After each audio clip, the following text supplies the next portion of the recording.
कैसे करबो हमार सबका वरिष्ठ मार्गदर्शक है। तो एक तो रेडी टू ईट के निर्माण डॉक्टर साहब के समय में हमार महिला स्व सहायता समूह के हमार बहनी मन ये कामला करत रही ने, लेकिन बीच में कांग्रेस सरकार एला एक कंपनी ला दे रही से ठेका में, और कैसे दे रही से वाला बताए की जरूरत नहीं है। और अभी बहुत जिला में फिर से हमार महिला स्व सहायता के माता बहनी मन रेडी टू ईट के काम ला शुरू करीन है। तो अब अपन के राजनांदगांव में भी रेडी टू ईट के काम महिला स्व सहायता समूह कर ही कर मैं घोषणा करत हूँ।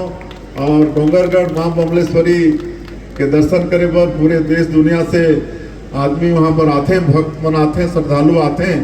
तो वहाँ भी 15 कमरा के सर्किट हाउस के निर्माण होकर भी मैं घोषणा करत हूँ।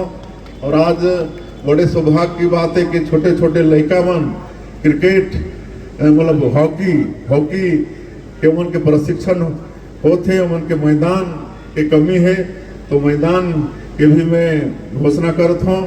और वार्ड क्रमांक 1, 2, 3 और 8 ये 4 वार्ड के आज यहाँ सब आइन है। तो ये चारों वार्ड में 25-25 लाख रुपया विकास के काम होकर भी मैं घोषणा करता हूँ।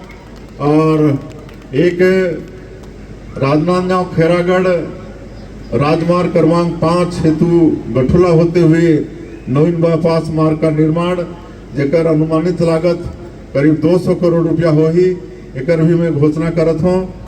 टेडेसरा मुढ़ी पार कलडबरी घुमका रेंगा कठेरा मार्ग लंबाई 35 किलोमीटर और 10 मीटर चौड़ीकरण, एकर अनुमानित लागत 75 करोड़ रुपया हो ही, एकर भी मैं घोषणा करत हूँ।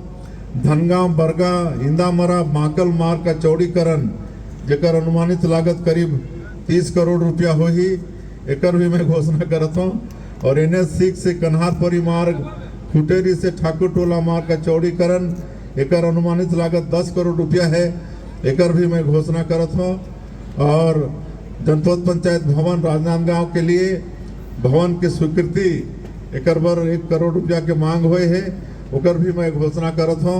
तो आज ये समाधान शिविर में इतना छत्तीसगढ़ सरकार के तरफ से आप मला मिलत है। और पिछले समय में कुछ काम यहाँ हुई से, एक तो स्टोटर पर 6.5 करोड़ के स्वीकृति दे हन, नवा गांव में एथलेटिक ट्रैक के लिए 9 करोड़ के स्वीकृति अभी दे हन।